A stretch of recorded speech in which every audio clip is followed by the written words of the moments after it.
Welcome to FinTech TV's The Daily Download. 5G technology and artificial intelligence are unlocking new potential for telecommunications in the U.S., but these developments could also revolutionize surveillance. Some experts even warning the mass adoption of 5G and AI could impede free speech and national security. One of those telecom experts is our next guest, Hugh Odom. He is the founder and president of Vertical Consultants, telecom and cell tower consulting firm.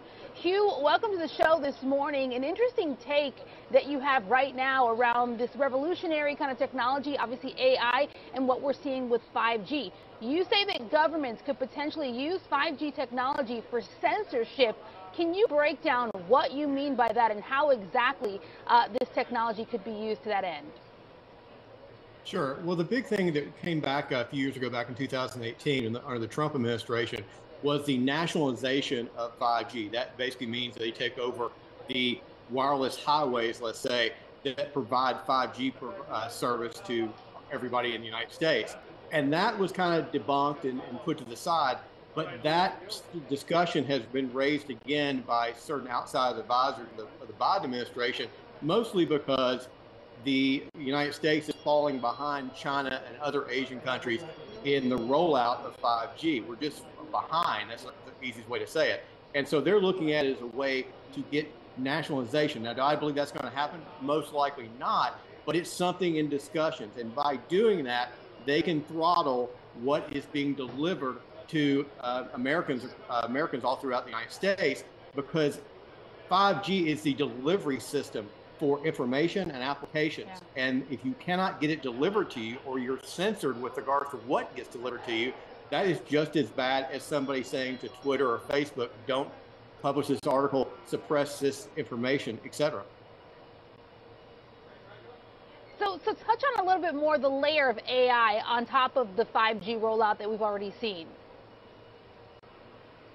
Well, AI is just expanding incredibly. And what with regards to AI, again, 5G is that delivery system. If you don't have 5G available, you cannot scale AI.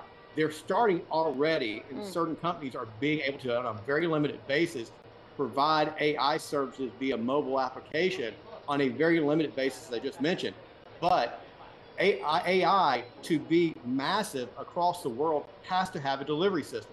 5G provides that delivery system that allows scalability. If you control 5G, you also, to some degree, control AI, who's available to, and what information gets to those people that are using that application.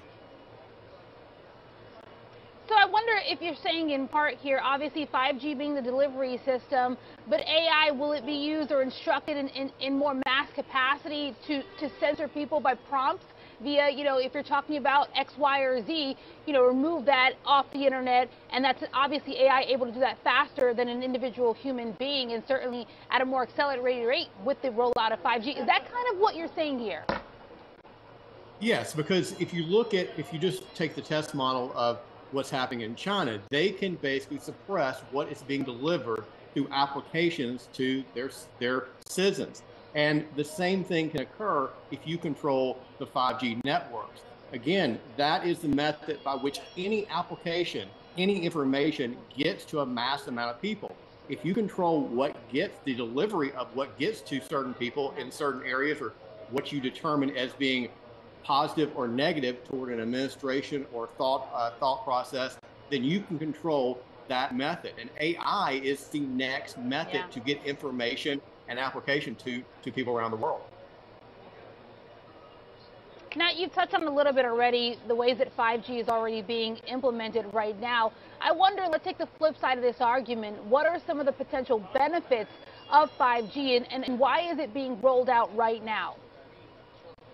Well, the three major benefits is first, speed. I mean, you're going to see when we get true 5G, we don't really have true 5G right now.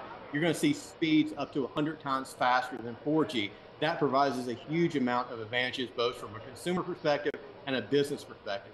Capacity, a larger amount of capacity, more capacity to get more information across there, and provide the ability to provide applications like AI, Web 3.0, et cetera, crypto, et cetera. That provides that as well. The third benefit is latency.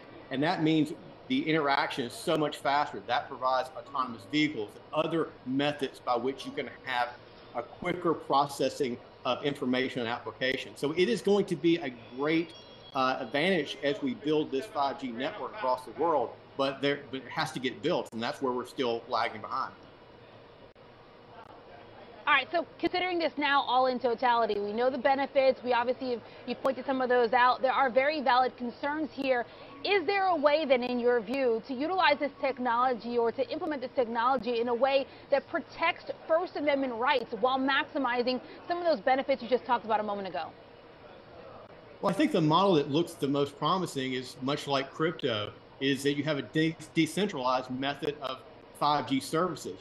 Freedom Fi is a company that's doing that right now, that's building a decentralized network of 5G. If you don't have a controlling mechanism by which information is accessed, you decentralize it, just like crypto, you can get more information without regulation being attached to it. So the suppression is limited at best. So that is a way that we believe there's a new thought to try to get 5G decentralized and provide a method by which you have more free speech rights and more information getting out to people around the world, again, without suppression.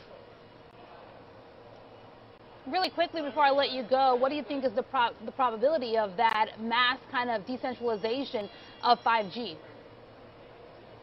Well, I think you're always going to have pushback, much like you have with crypto. But I think if you really get to the base roots of it, I think we're moving toward that methodology of decentralization, and that telecommunication, just like financial services, is a vital component of our everyday lives and in business as well. So I think as we get pushback, I think we have to push through to make sure you have that at least alternative, just like crypto, to see if you want to be on a decentralized network or a centralized network. I think it's consumer's choice. Hugh, really interesting insight here, kind of raising a red flag to balance out what is this excitement around AI and 5G. There are very real benefits, but clearly some potential kind of red flags to consider along the way. Really appreciate your time and your insight. Hugh Odom, founder and president of Vertical Consultants. All right, coming up, more FinTech TV's The Daily Download when we